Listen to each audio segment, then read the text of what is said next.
Hi guys, my name is Anamika Singh and my institute's name is The Teacher's House. Actually, The Teacher's House एक institute है जो English speaking classes चलाता है और English speaking classes मेरी दो तरह से चलती हैं, ऑफलाइन और ऑनलाइन। ऑफलाइन क्लासेस मेरी पिछले 3-4 सालों से चल रही हैं जिसमें मैं अंडर प्रिविलेज स्टूडेंट्स पे ज्यादा फोकस करती हूँ और बिगिनर्स पे जो बस अभी स्टार्ट कर रहे हैं सीखना। तो ये बिल्कुल मैटर नहीं करता है कि आपको इंग्लिश नहीं आती। बहुत सारे लोगों की प्रॉब्लम्स मैंने सुनी है कि मुझे कुछ भी नहीं आता है। डजंट मैटर, जिसे कुछ नहीं आता है वो बेटर है, कम से कम हम उसे उसी बेस से लेकर के चलेंगे, ठीक है। और जैसे ऐसा नहीं है कि सिर्फ बिगिनर्स के लिए ही ये क्लास है, तो जैसे जैसे हम बिगिनिंग से स्टार्ट करेंगे और हम एडवांस लेवल की ओर भी बढ़ेंगे, ठीक है। बट शुरू में हम वो सब कुछ बताएंगे। जिन लोगों को आता है शायद उनको बोरियत भी फील हो, बट ऐसा करने की जरूरत नहीं है। तो देखिए, हम यहाँ पे दो तरह से चीजों को समझाने की कोशिश करेंगे। बेस हमेशा, क्योंकि एक स्ट्रक्चरल फॉर्म आपके लिए बहुत जरूरी होता है, बेस हमेशा मैं ग्रामर का देना पसंद करती हूँ। तो ये देखिए, यहाँ पे इंग्लिश स्पीकिंग को मैंने 2 पार्ट्स में डिवाइड कर दिया है और ये 2 पार्ट्स में मैंने डिवाइड सिर्फ अपने तरीके से किया है आपकी सहूलियत के लिए, ताकि आपको समझ में बेहतर है।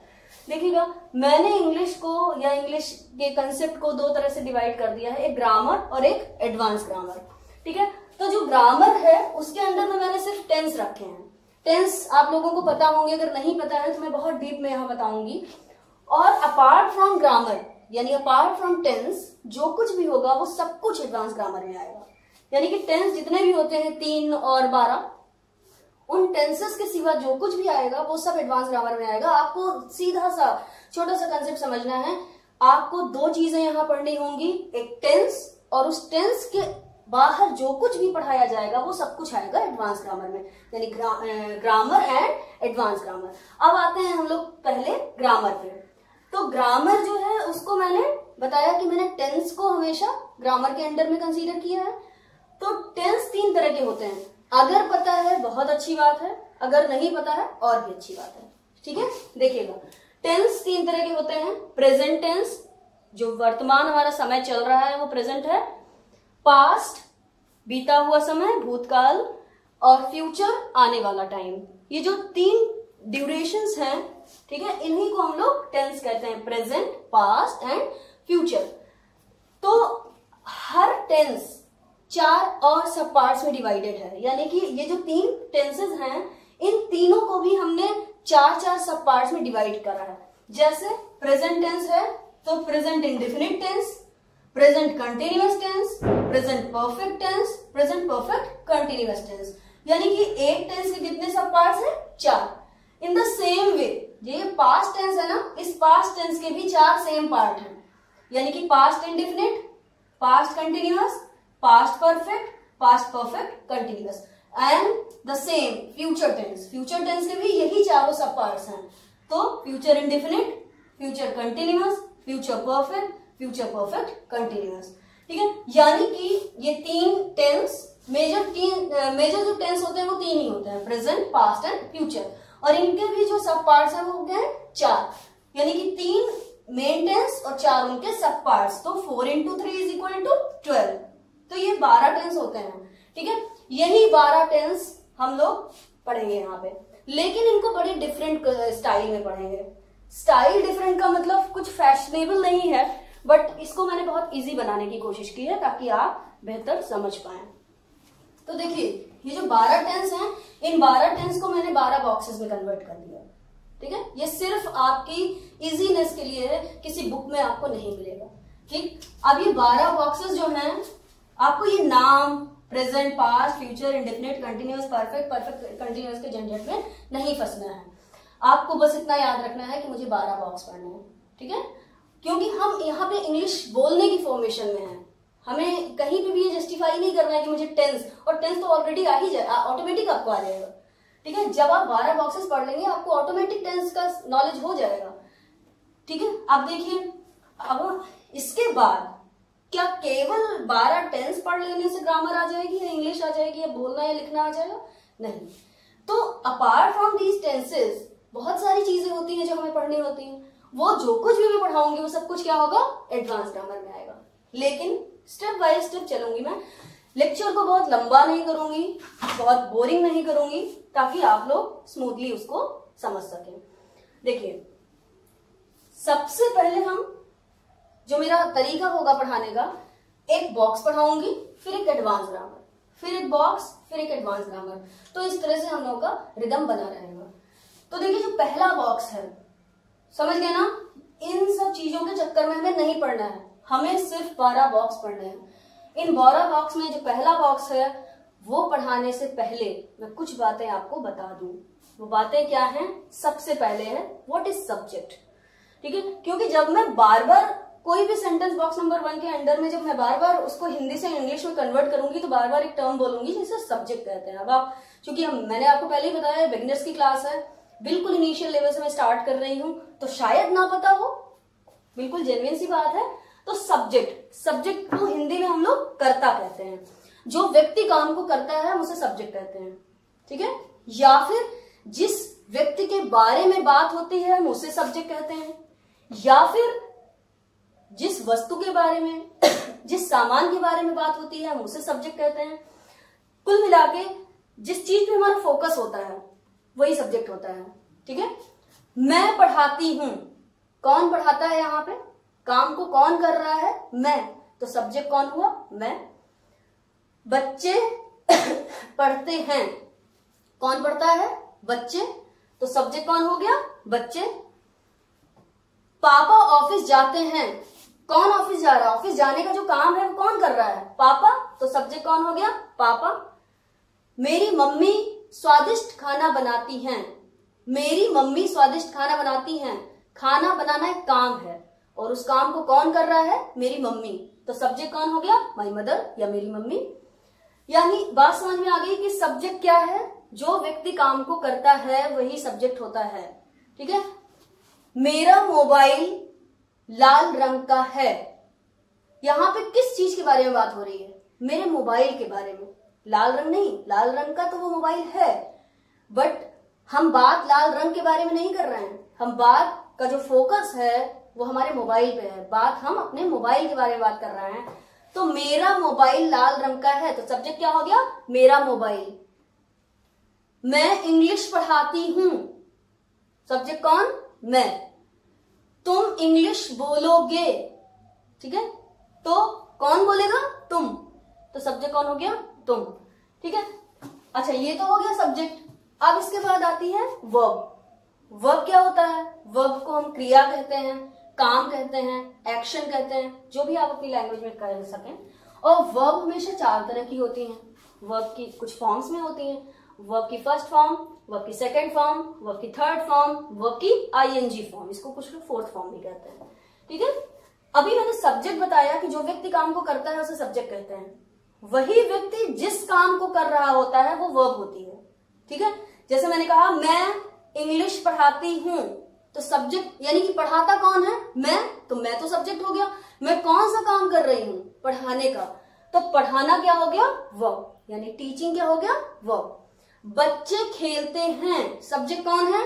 काम को कौन कर रहा है? बच्चे, तो सब्जेक्ट हो जाएगा बच्चे। और काम क्या कर रहे हैं वो? खेलना, तो खेलना हो जाएगा वर्ब। यानी जो व्यक्ति काम को करता है वो सब्जेक्ट और वही व्यक्ति जिस काम को करता है वो वर्ब। ठीक है, उसके बाद आता है हेल्पिंग वर्ब। तो हेल्पिंग वर्ब यानी कि एक ऐसी क्रिया जिसको हम लोग सहायक क्रिया भी कहते हैं।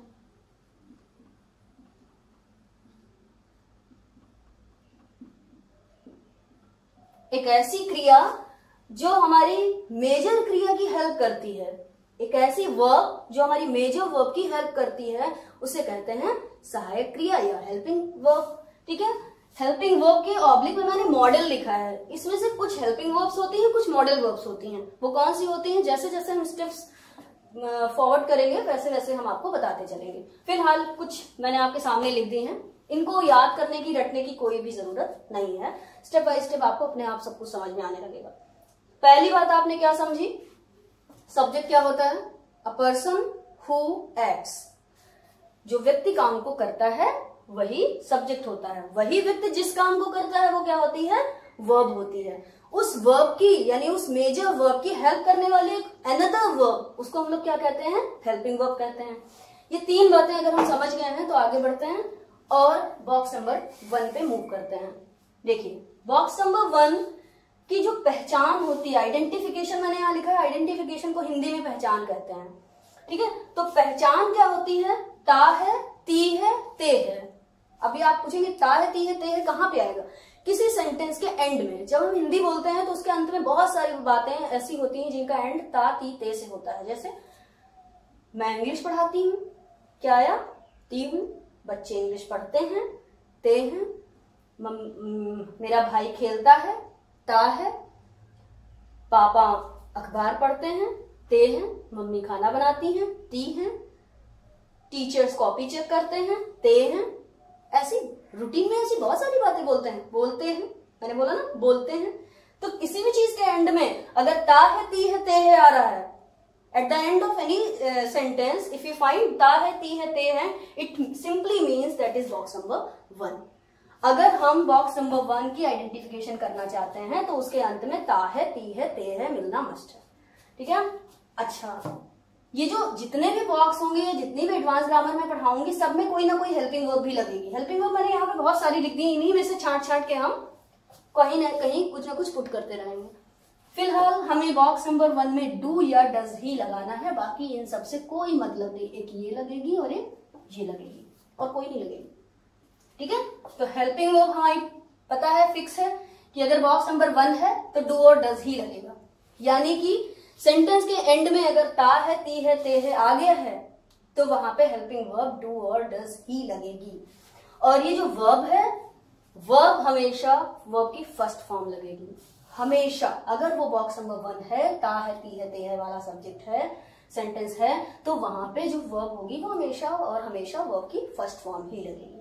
अब आता है स्ट्रक्चर पे। मैंने इसको स्ट्रक्चर कह रखा है, आप इसको फॉर्मूला भी कह सकते हैं, ठीक है। तो देखिए अभी यहाँ पे सब्जेक्ट आ गया ना, इसलिए मैंने आपको पहले ही बता दिया कि सब्जेक्ट क्या होता है।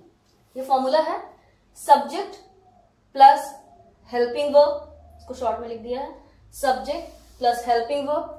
नॉट को मैंने ब्रैकेट में लिखा है, ब्रैकेट में इसलिए लिखा है कि अगर जरूरत है, इफ नीडेड, तब आप पुट करेंगे, वरना आप इसको नहीं यूज करेंगे, इसलिए इसको ब्रैकेट में लिखा है। प्लस वर्ब, और वर्ब की हमेशा फर्स्ट फॉर्म, प्लस ऑब्जेक्ट। अब ये देखिएगा, एक सेंटेंस बनाते हैं और वो अपने आप से क्लियर हो जाएगा, लेकिन उस सेंटेंस को बनाने से पहले मैं बता दूं कि सेंटेंस कितने तरह के होते हैं। एक ही बॉक्स में 5 तरह के सेंटेंस होते हैं। सिंपल सेंटेंस, देखिएगा, ध्यान दीजिएगा, इसको मैंने सर्कल में लिखा है। Simple sentence, negative sentence, negative वो सेंटेंस होते हैं, पहला सिंपल बिल्कुल साधारण सेंटेंस मैं चाहता हूं। निगेटिव सेंटेंस वो होते हैं जिनमें नहीं का प्रयोग होता है, मैं नहीं जाता हूं। इंट्रोगेटिव सेंटेंसेस वो होते हैं जिनके शुरुआत में ही क्या लग जाए, या प्रश्नवाचक आप कह सकते हैं, जिनके शुरुआत में क्या शब्द का यूज हो जाए। क्या मैं जाता हूं, क्या तुम आते हो, क्या पापा ऑफिस जाते हैं, क्या मम्मी खाना बनाती हैं, क्या मैं पास होता हूं, क्या मैं रोज स्कूल जाता हूं। तो ये कौन से सेंटेंसेस हैं? इंट्रोगेटिव। इंट्रोगेटिव निगेटिव, बस उन्हीं सेंटेंसेस को अगर हम निगेटिव कर दें इंट्रोगेटिव को, लाइक क्या मैं नहीं जाता हूं, क्या मैं अंग्रेजी नहीं बोलती हूं, क्या तुम नहीं पढ़ाती हो, तो ये कैसे सेंटेंसेस हैं? Interrogative negative. और इनको मैंने और भी इजी बनाने के लिए एक क्वेश्चन वर्ड सेंटेंस बना दिया है, जिसके शुरुआत में WH फैमिली वर्ड्स यूज होते हैं, जैसे कौन, कहां, कब, कैसे, क्यों, क्या। इनमें से अगर कोई भी शब्द शुरुआत में ही आ जाए सेंटेंस के, या बीच में आ जाए, तो कुल मिला के पूरे सेंटेंस के बीच में अगर कहीं पे भी WH फैमिली का कोई भी वर्ड आ जाता है तो वो होता है क्वेश्चन वर्ड। WH मतलब कौन, हु, कहां, वेयर, कब, व्हेन, कैसे, हाउ, क्यों, व्हाई, क्या, व्हाट। इनमें से अगर कोई भी वर्ड आ जाएगा सेंटेंस के शुरुआत में या सेंटेंस के बीच में कहीं पे भी, तो वो सेंटेंस हमेशा क्वेश्चन वर्ड होगा।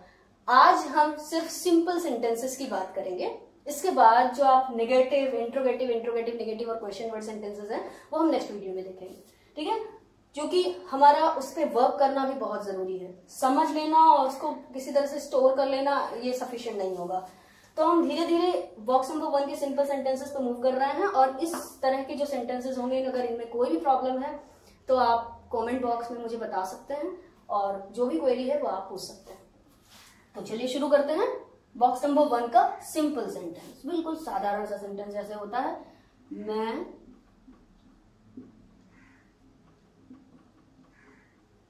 अंग्रेजी सीखता हूं।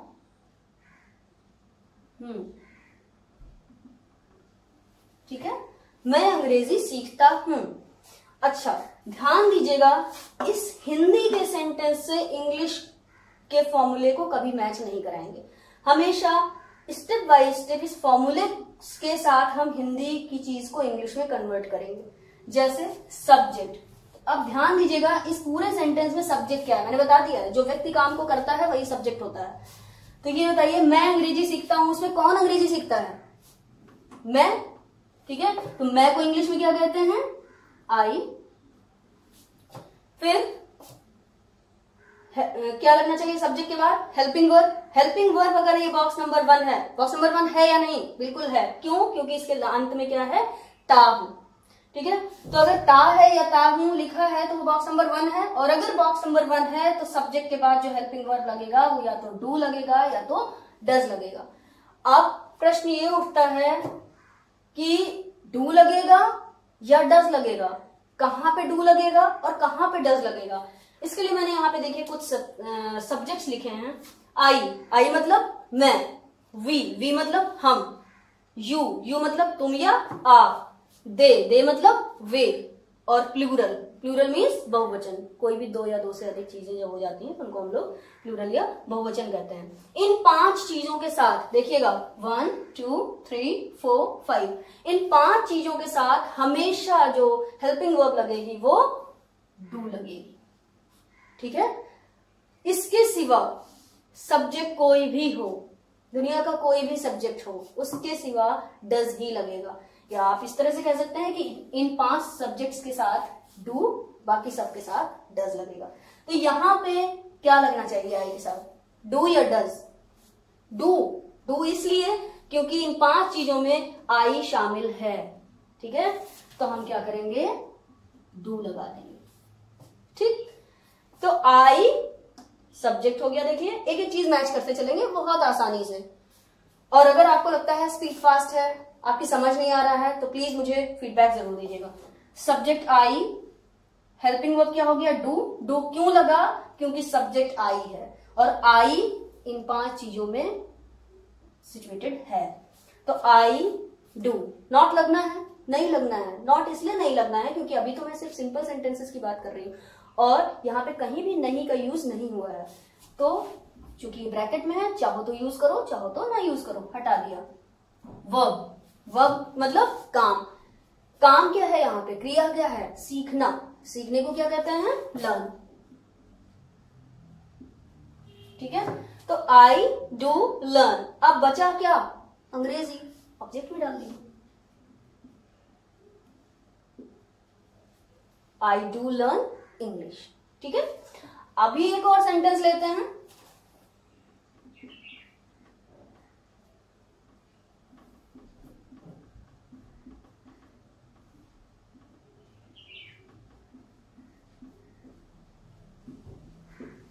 पापा ऑफिस जाते हैं।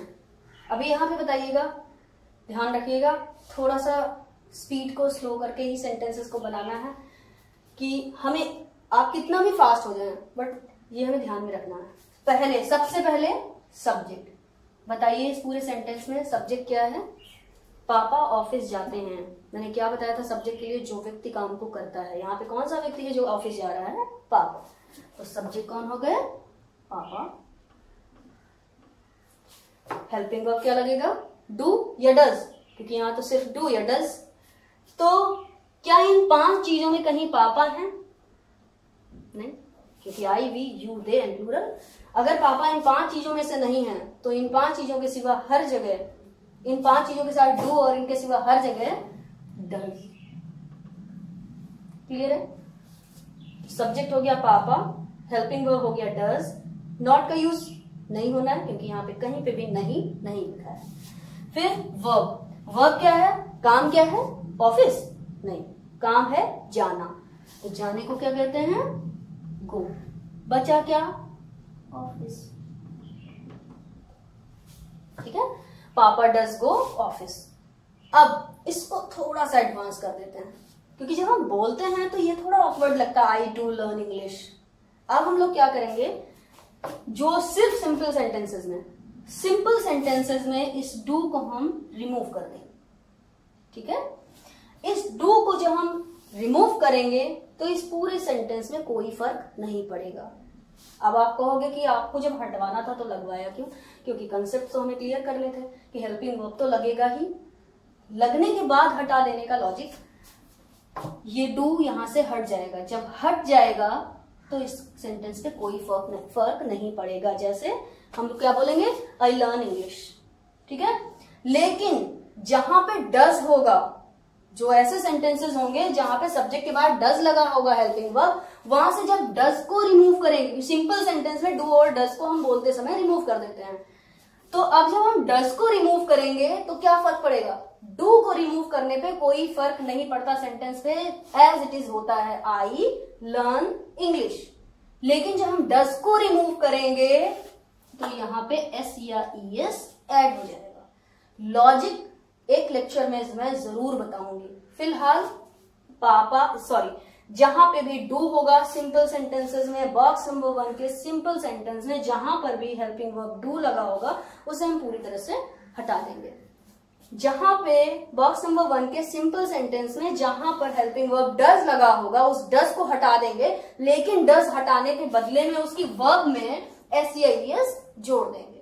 ठीक है, तो ये है हमारे बॉक्स नंबर 1 के सिंपल सेंटेंसेस। ऐसे आप बहुत सारे सेंटेंसेस बना सकते हैं। मैं बहुत सारे एग्जांपल्स आपको दे सकती हूँ। मैं मोबाइल खरीदता हूँ, मैं एग्जाम्स के दिनों में बहुत पढ़ाई करता हूँ, मैं बारिश में भी स्कूल जाता हूँ, टीचर्स अच्छा पढ़ाते हैं, मैं इंग्लिश बोलना सीखता हूँ। ऐसे बहुत सारे सेंटेंसेस हैं जिनके एंड में आप ताहे तेहे तेहे पाएंगे और ये आपके रूटीन सेंटेंसेस में आपको मिल जाएगा। ठीक है, तो ये है हमारा बॉक्स नंबर 1 का सिंपल सेंटेंस। जब हम नेक्स्ट लेक्चर में मिलेंगे तो हम निगेटिव और इंट्रोगेटिव निगेटिव सेंटेंसेस के बारे में बात करेंगे। और उसके बाद जैसे ही बॉक्स नंबर 1 हमारा फिनिश होगा हम मूव करेंगे एडवांस ग्रामर की पहली ग्रामर पे, जो देखते हैं क्या है। और अगर आपको ये लेक्चर पसंद आता है तो आप इसे लाइक करिए, सब्सक्राइब करिए और प्लीज शेयर करिए। Thank you.